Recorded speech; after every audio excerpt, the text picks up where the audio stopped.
जनता party ने एक बार फिर पश्चिम बंगाल में 15 साल बाद ममता बनर्जी के किले को ढाकर वहां पर अपनी सरकार बनाने जा रही है और इसमें मुख्यमंत्री उत्तर प्रदेश योगी आदित्यनाथ का भी एक अहम भूमिका निभाई है, जिन्होंने 22 सीटों पर चुनाव प्रचार किया और 22 की 22 सीटें भाजपा के खाते में आई हैं। हमारे साथ में यहाँ के लोग हैं जिनसे हम बात करेंगे कि आखिर किस तरीके से इसको देखते हैं।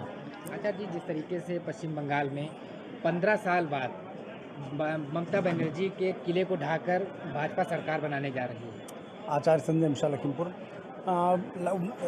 पश्चिम बंगाल में जो सरकार बनी है वहाँ कोई पार्टी नहीं बल्कि भारत जीता है, देश जीता है। जो वर्तमान स्थितियाँ थी वहाँ पर एक तरफ राष्ट्रद्रोह था, घुसपैठिए प्रवेश करा रहे थे, एक तरफ भारत को बचाने वाले लोग थे, तो वहाँ पर देशद्रोही हारे हैं। जो भारत में घुसपैठिए कराते वो हारे हैं। भारत इस बार पूर्ण जीता है, भारत संगठित हुआ है, समस्त सनातन हिंदू वहाँ पर संगठित हुआ है। जो राष्ट्रभक्त हैं उसके साथ वहाँ सरकार बनी है और 15 साल का किला वहाँ का ढहा है।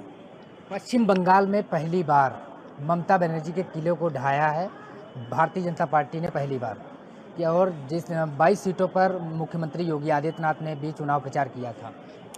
आदित्य योगी नाथ जी महाराज एक सनातन के स्तंभ हैं। उन्होंने राष्ट्र हित के लिए प्रदेश में भी कार्य करते और देश में जहाँ जहाँ भी जाते हैं राष्ट्र के हट कर उनका कोई विषय नहीं, देश हित में विषय बोलते हैं और देश पे उनके लोगों ने विश्वास जमाया है। इसलिए पश्चिम बंगाल में सभी संगठित होकर के योगी जी में विश्वास जताया और वहाँ का चुनाव जीता है उनके कार्य को देख करके।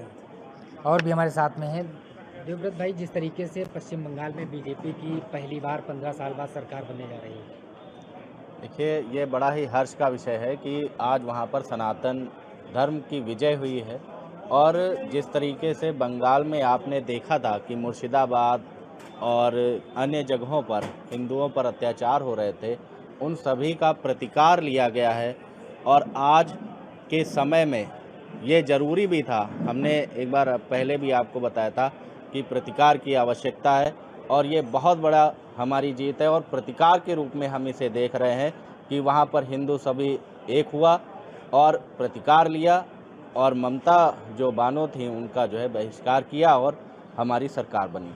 क्या लगता है जिस तरीके से पश्चिम बंगाल में पहली बार ममता की सरकार को सत्ता से उखाड़ कर फेंकने का काम किया गया? देखिए, भाजपा जो सरकार बनाने का काम कर रही है वहाँ पर, ये एक तरीके से सभी को एकजुट होने के लिए ही उसने वहाँ पर अपना डेरा डाला हुआ था कि सभी हिंदू और सनातन भाई हमारे एक हों, तभी उस अत्याचार से जो वहाँ पर हो रहा था उसको हमें मुक्ति मिलेगी और इसमें हम सफल भी हुए हैं और आने वाला भविष्य बंगाल का उज्जवल और सनातनमय और भगवामय होगा। और भी लोग हैं, जिस तरीके से पश्चिम बंगाल में बीजेपी की सरकार बनी है, जो तृणमूल कांग्रेस टीएमसी की सरकार थी उसको बेदखल करके बीजेपी पहली बार सरकार बना रही है, क्या कहेंगे?